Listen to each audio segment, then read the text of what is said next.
Welcome everyone.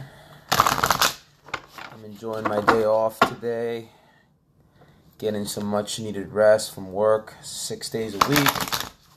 So I'm here very compelled to do a general reading for you. I'll be using my Sacred Geometry deck today.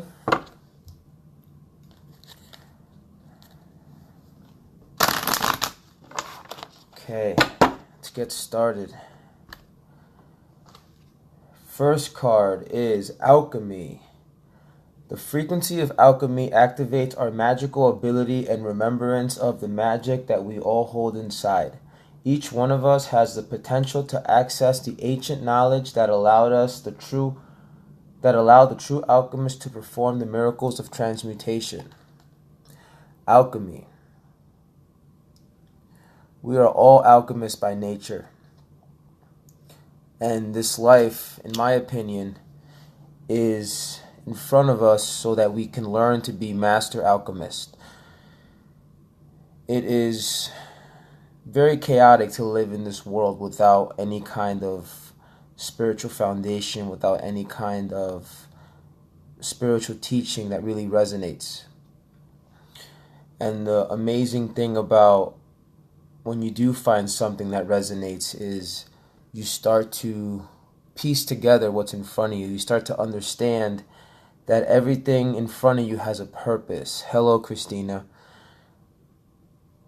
And the alchemist knew this. The alchemist knew that dirt and gold were only dirt and gold because they were the ones there that related to it, that perceived it as dirt and gold. So if you can wholeheartedly believe that dirt is gold, then you can change the construct of your material reality.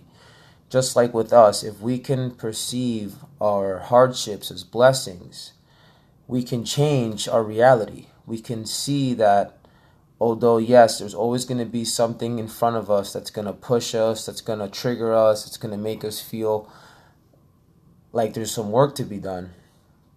We can get better and better at meeting those things as quickly as possible with love, with grace, with blessings. Because when you bless something, you're not holding it in as an issue. You're actually letting it go with love. So if we can become alchemists of our hardships and bless them instead of curse them, then that's less baggage that we're accumulating. That's less baggage that we have to live with. And we can even go far into our past and start replaying the things that are hurting us now and learn to bless them, learn from them. The more we can remember our magic, as the card says, and access that ancient wisdom, that esoteric knowledge, that godlike intelligence that has always been here, that is keeping us alive, that is keeping our bodies in optimal health as much as they can be, until we come in and start holding on to anger and all these emotions that hurt us. The more we can put that aside and just resonate with the frequency around us, resonate with God, resonate with your higher self, whatever works for you, it's all pointing to the same signature energy, which is this flow, this creative edge that we can all carry within us if we're just open, if we're empty. That's what a true alchemist is someone that can be so malleable that no matter what, it's like they just can't be thrown off balance. And what a great place to live from. I mean, we were all naturally there when we were born, and somewhere along the way we got confused and we thought that we needed to do all these things again to be happy. So first card was Alchemy. Second card is Sacral Chakra. The frequency of the sacral chakra, the orange flower of life, supports our ability to flow with our desires and stimulates our creative power to manifest success, abundance in our lives. Sacral chakra has to do with creativity. It is the second chakra. The first one is the root. You need to be rooted before you can be creative. Because if you don't know where you are, How are you going to create? So once you get once you get rooted into your being, into your reality, then comes the fun stuff, the creativity. And creativity is an amazing power to have. We are creative beings by nature, and we are aware of our creative power. That can be a blessing and a curse, because a lot of us, we use our creative power to upset ourselves, to create all these hurdles, to create all these blockages in our life. When you understand that it's all about balance, you start to shift your creation to more productive, more things in alignment for yourself and for the world. Because even creating for just yourself is out of alignment. A true creator will create for the common good of all. He or she won't just create for themselves, because then it's still egoic, it's still selfish. And what might make you happy might make somebody else unhappy. So it's better to learn to create from a place of selflessness. But once again, words are just symbols, because you could even say it is good to create from a place of selfishness, because when you create from your deep self, that deep self encompasses all of creation. A lot of us will not tune ourselves into our deep true self, therefore we're more of a facade of ourself, and we're just creating, thinking that creations are going to bring us happiness. Creation is supposed to be something that just makes you happy. It doesn't bring you happiness, but it just is an extension of love. It's not supposed to bring you an end result. Third card is Earth.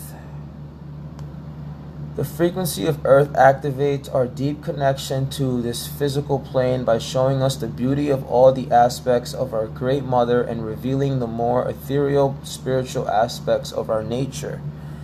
The fact that the Sacral Chakra card came out before the Earth card, I'm getting the feeling that this card has more to do with birthing, because creation by definition is the beginning of something, and then you have Earth, which has to do with the feminine divine. When I think of the feminine divine, I always think of giving birth, of being re-cleansed, renewed. So shift your creation to new things. I know a lot of people, they are creating with the idea of masking old concepts, and that's not really creation. That's more of just trying to change what's already there, and that can get very mixed energies at times, because you're resisting certain things that you don't want to see. So try to create things that are new, things where you're vulnerable. I've been learning the last couple of days that vulnerability is an art, that a lot of us are afraid to look vulnerable. We're afraid to seem like things aren't as well put together around us as we might want, and that's actually not true. I mean, it's great to be vulnerable. The more vulnerable you are, the more open you are to new things. You don't feel like you have to stay doing the same thing all the time. You start to branch out. You start to create a new life. When a mother is having a baby, she's very vulnerable. There's nothing about birth that isn't vulnerable. Just like death. Death happens when you're vulnerable. And death and birth are very powerful ways for us to create a new being, a new us, to reach higher levels. Hello, Valerie. Hello, Anna. Thank you for tuning in. So make sure that you use your feminine divine energy, men and females.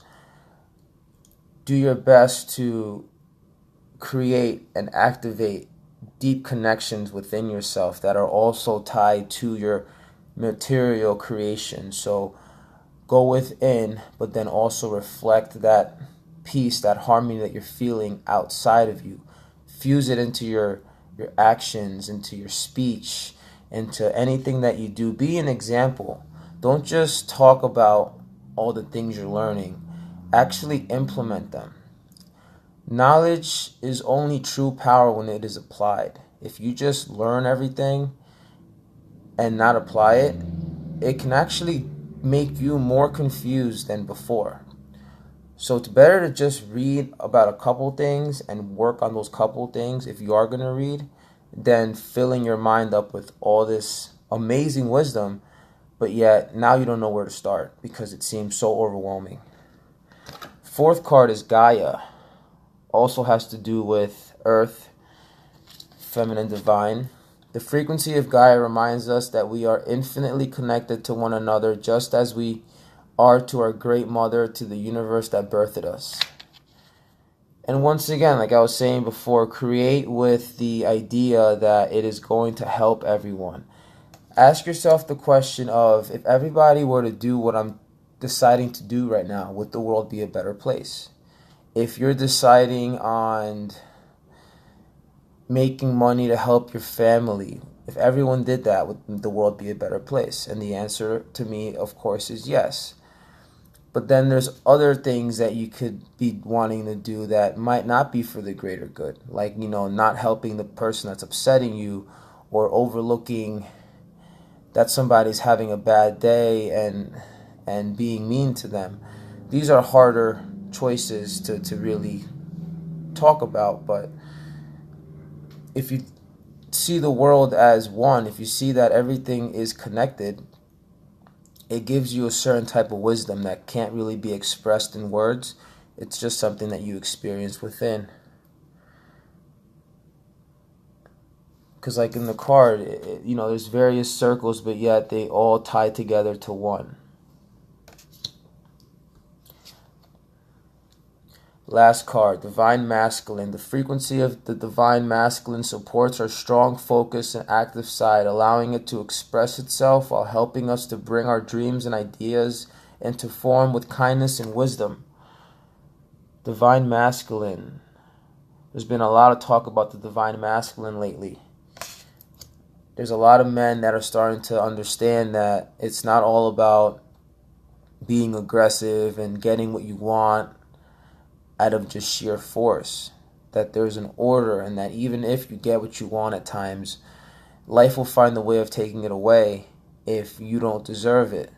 So it's much more powerful to work with both energies, and to also understand what's the difference between Divine Masculine and Masculine.